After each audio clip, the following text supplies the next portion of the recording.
You supported Sabbath. I'm interested to know, what was it like supporting Sabbath and what was it like dealing with Ozzy in those early days? How did you go down with their audience?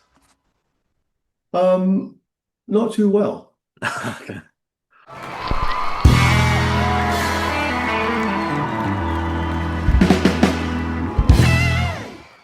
The new book by Derek Shulman, Giant Steps, will be available to buy from the 7th of October. It's available as a physical product and as Kindle download, whatever your poison is.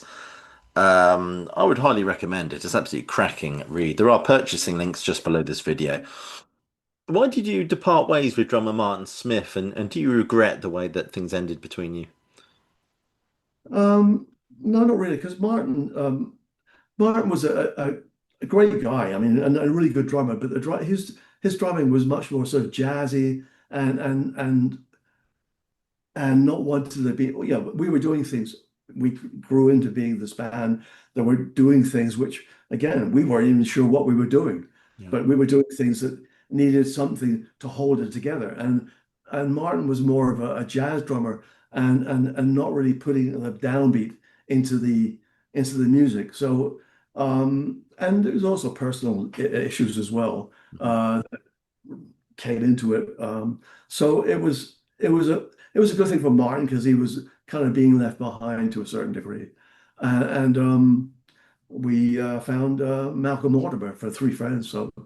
that was a whole different animal. Yeah. Yeah.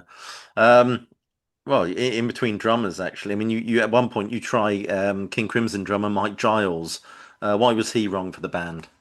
No, we actually wanted him, and uh, he was in the middle of something else, and he said, I don't have time to audition because I mean, Crimson we loved that first album, the Crimson King. Hmm. They came from the same area as we did. They were the League of Gentlemen at that point. We were Simon Dupree, and again, it was just a fantastic time to be around music and people changing and bands changing their styles into what they became, sorry. But yeah, we asked Mike, and he said, I'm just in the middle of something. How can I try out in a few weeks? We needed someone like in a minute. So I guess we got Malcolm involved, and he was just very young and a really fantastic drummer, but didn't ultimately work out again, unfortunately. Sure. I mean, Like Spinal Tap, it sounds like. well, you toured with Tull, I think, about this point. I mean, I'm just wondering how inspirational was Ian Anderson and Tull's approach to touring and recording on you as a band? Did you learn anything from Jethro Tull? Oh yeah, a great deal. Well, I mean, they were incredibly gracious to have us on, basically to have us on their, big European tour and North American tour, and we broke several territories by, supporting Jethro Tull, and we also, were very friendly with them. They really enjoyed what we did, and they really enjoyed what we were doing. So it was a kind of mutual admiration in some ways, and it still is. I'm still in touch with Ian and even Martin and those guys. We grew up together, but they were ahead of us in popularity and probably music as well. But yeah, they were very important in General Giant's career. Yeah. I mean, Ian Anderson has gone on to say that Thick as a Brick was a bit of a prog parody, a bit of a prog piss steak. I wonder if you picked up on that at all when listening to it. Ian will say things that suit the moment sometimes. I'm sorry to say, but no, that album I thought was a superb album. We toured with Tull, during that period of time, with Thick as a Brick, and I have to say they were amazing at that point. They were just a brilliant live band, Yes. and we learned some things from them, and and they learned some things from us too. The good thing about, I guess, having been in a band before and learning how to, I hate to use the word, but I'm going to use it anyway, entertain as Hmm. well as play on stage, it makes a big difference. Yeah, you and the band never felt the need to dress up as rabbits and walk around the stage or anything like that. Well, I dressed up in a jumpsuit. Well, that's bad enough. I was interested. I read a passage in the book, and you seem to suggest that much prog is overblown and overconsidered and pretentious even. Can we assume from this that you're not a fan of topographic oceans? Um, I think it's okay. Yeah, I loved Yes back in the day. I mean, I think they're, the best couple of albums in that world. I mean, the word prog, whatever prog is fragile and and close to the edge. I mean, I think they're incredible pieces of music, and incredible, very, very well thought out records. Some of the stuff that they went onto didn't really inspire me that much. And well, it's the same. It's the same thing. You can't, you have to do something different. You can't keep doing the same album. So, in some respects, if you're asking me, do I like Tomato or something worse or better than Fragile? No, I think Fragile and Close to the Edge are probably the best albums they have. And then they went on to do different things, and they came back with a big hit with Trevor Horn, Hmm. uh, basically did, and good for them. We never were able to do that, so Yeah, yeah. I don't know what to say. I get the impression from reading your book, perhaps wrongly, there's a slight tension between yourself and the idea of progressive rock, as if there's an element of you that wants to kind of step away from being considered progressive rock. Have I hit the nail on the head there, or am I completely wrong? No, I think because because we were doing something different, I guess.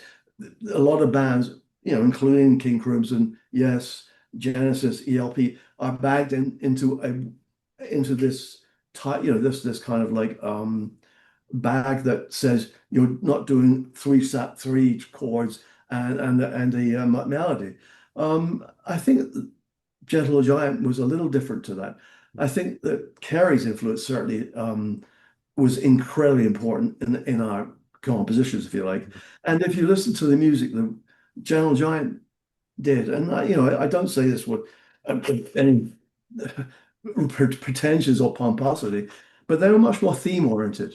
Hmm. If you listen to the tracks that we did, even the vocals were vocal lines per se. They were Hmm. part of a piece of music, and I'm saying that like it's like Sir Edward Elgar. I'm not. I'm just a rock musician that's the front of the band.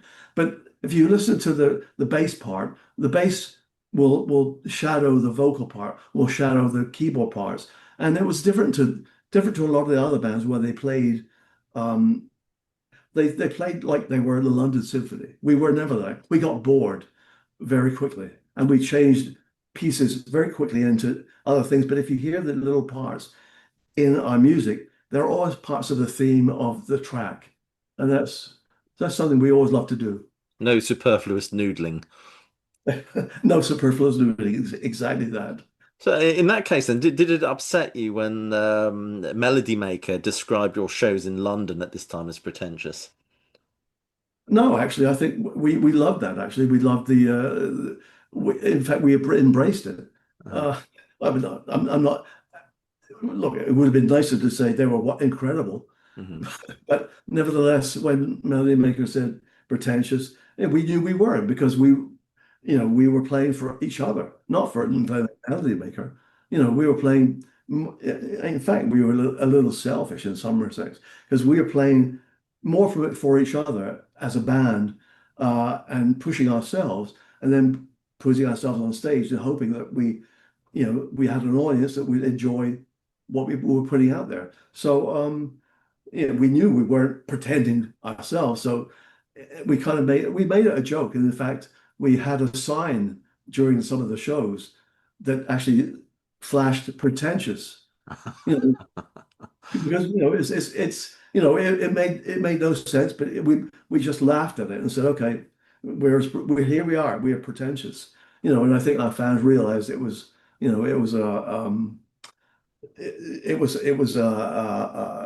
spin on the Melody Makers, laughing at us. We were Yeah. laughing at them. Are you entirely comfortable then with Gentle Giant being put under the umbrella of Prog with all those other bands, or would you rather be considered slightly separately from them? No, no, I'm completely comfortable with it. I mean, I think it's I think the bands that are put under the umbrella, we were all trying to do different things, and you have to remember the bands that came out of that movement, if you like, in that movement, we all came from different eras. It's different bands who are playing different things, and that's Mm. really important to understand. As I just mentioned, the League of Gentlemen became, King Crimson. The guys in Yes came from the Sin and all these other bands, and et cetera, et cetera. ELP was the Nice, and they all came from different areas of music that coalesced in 1970, 1969, 70, the same as Gentle Giant did. Yeah, yeah. Great. Jumping ahead a little bit, what made you give the songs on Octopus such a literary bent? That was probably more my brother Phil, Hmm. uh, and me. He loved to read anything, and he suggested that we utilize the Rabelaisian um, humor, if you like, for the giant. And so we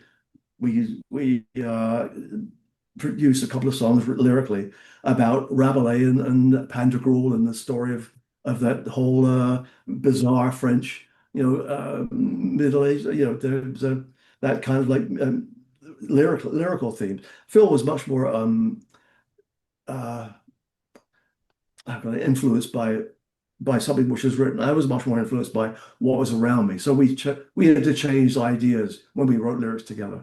You supported Sabbath. I'm interested to know, what was it like supporting Sabbath and what was it like dealing with Ozzy in those early days? How did you go down with their audience? Um, Not too well. Okay. Although actually, what I should point out that yes, we toured. That was our first tour in America, and by that time, Sabbath were massive. Hmm. And when we came on, they booed us straight away. They didn't hear one note of music. They just booed us just because. But we were smart enough, I think, having had the ability to know how to woo an audience over, that to play our hardest music and get the most rockiest songs. So by the end of by the end of most shows, we were able to get a few claps and a couple of cheers, Hmm. except one show in Los Angeles, which Hmm. I'm sure you know about. But generally, we were able to turn that boo around to a few claps, and yeah, you guys were good, as opposed to boo, get off, and you're not playing anymore. Yeah, yeah. I But mean, how we was got along. Ozzy? Sorry, go on. No, we got along with the guys really well. We loved that. We loved Sabbath. They were great friends. We had the same management, so we got to know each other by having the same manager and touring together. And we love those guys. They're great guys. They are Yeah, great. yeah, yeah. Yeah. Yeah. I mean, talking of support bands, of course, you supported the Eagles, which is another interesting combination. I think Gentle Giant and the Eagles. How did Don Henley and Glenn Fry take to you as a band? And do you think there's an element that they were perhaps slightly threatened by you? You're picking out all the ones which were yes, they were. And they didn't like us at all. They really were very nasty to us. And that's unusual. Backstage I'm talking about. And most bands, they would ignore you or just like, just lock themselves in the room. But they were actually critical, personally. And that's really weird. That to any musician, just look, if you don't like them, just don't say anything. But they were saying, yeah, you guys suck, you know. And Yeah, we were thinking that, we were thinking the same thing, by the way, just as a right. point of reference. But yeah, they were not very, I mean, not pleasant at all. Yeah. And that was unusual for any band, forget it was for any band that you play with, whether they're supporting you or you're supporting them. Was that Henley and Glenn Fry? Were they both Yeah, like yeah, both of them. Yeah, there were both. Yeah, I can't remember who was in the band at that point, but they were generally a nasty bunch to the band, and it made no sense to us. Yeah, We I were think just trying okay. to get the audience to cheer and clap, and Yeah, I think It's that'll bizarre. come as a surprise to a lot of people because Don Henley and Glenn Fry have reputations for being such lovely people. Well, not then, but maybe they, they No, I when don't they think were. I don't think that I've read Don Felder's biography of the Eagles, and that they do come across as I don't know what words to use really, but just as unpleasant fellows really is the best way. But I can't see them really a strange combination between that sort of country rock they were doing and what Gentle Giant were doing. I thought, how did you go down with their audience? You were the support act, I take it. How did you go down with their audience? Yeah, I think it was on a bill with about three or four bands. I mean, I think Peter Frampton was on that show. He was the headliner. There were several, big, and then we were kind of like special guests with the Eagles. I mean, we were small then, Hmm. um, and but no, we did pretty well. I mean, we did well actually, and that's kind of why I think the Eagles resented us, because they didn't like our music or didn't like what we were doing or whatever. I just sometimes you don't know what it is, why as a band would be resentful of you. As I said, it's very unusual that Hmm. you'd have a band say something nasty to you backstage that you're not very good. Wow. Okay. Well, sorry you don't like us. You know. Yeah, yeah, Um, yeah, it was weird. It was a weird. The only time I think it's ever happened. yeah. Let me just plug your book once more. Anyway, so Giant Steps by Derek Shulman will be released on the 7th of October. And from the tone of this interview, I think you can imagine it's going to be a cracking read. I do urge you to buy it. There are purchasing links just below this video.